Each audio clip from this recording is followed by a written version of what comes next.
President, this call is certainly special to all of us, and we really have a lot of faith in our administrator, Jared Isaacman, who is with you. We appreciate his leadership in NASA and in the international community. We are doing great things, and we are proud to be a part of. I have to tell you, as we came around the near side of the moon, seeing all the sights that we've seen from Earth for all of our lives, but we're seeing them from a different perspective, and then we started to get a glimpse of the and we saw sites, Oriental sites that no human has ever seen before, not even in Apollo, and that was amazing for us.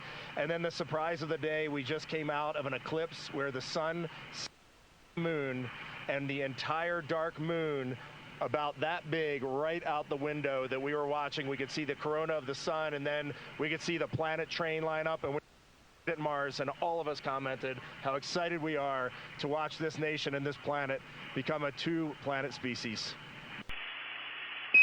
Looks like we can use your humming for a backup ranging in case everything else fails.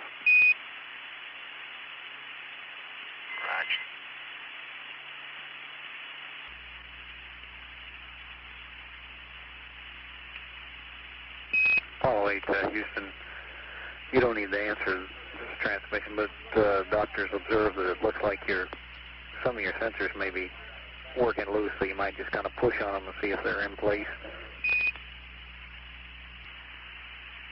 Not doing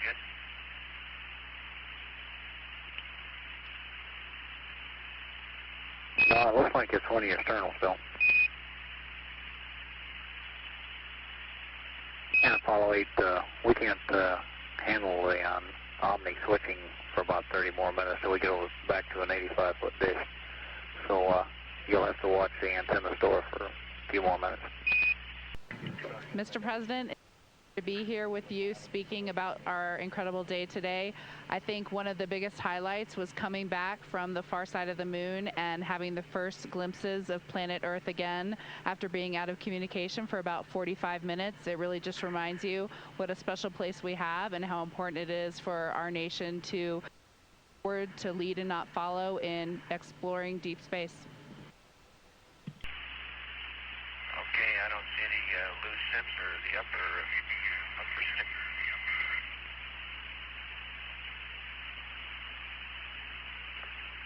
You trying to call Houston? No, I didn't. It sounded like you're getting an echo, and I checked, and I hadn't held the key down at the time either. Yes, Mr. President, it was I said a little prayer, but then I had to keep rolling. I was actually recording scientific observations of the far side of the moon. You know, that is actually the time when we were the farthest and the closest to the moon. And so we were really able to make some of our most detailed observations of the far side of the moon up close. And so we were busy up here working really hard. And I must say, it was actually quite nice. Did you see a difference, a big difference, between the far side of the moon and the near side of the moon? Was there a difference in feel or difference in look? What did you see?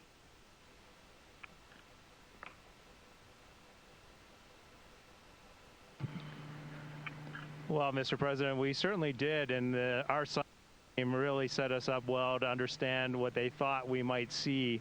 And the gravitational pull of the Earth has had a profound effect on the near side of the moon, changing all those dark mares, those dark patches of the moon you see from Earth. It's very different on the far side. While you see some small patches of those mare in deep craters, it's very much absent on that side, so that's really neat. And while I have the microphone, sir, I just want to thank you on behalf of Canada. The space leadership you spoke of from America truly is extraordinary. I've said this many times before.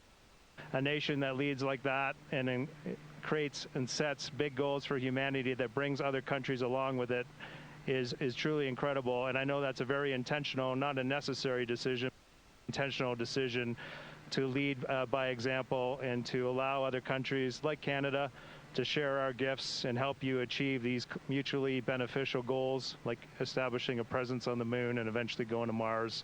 And Canadians are so proud to be a part of this program.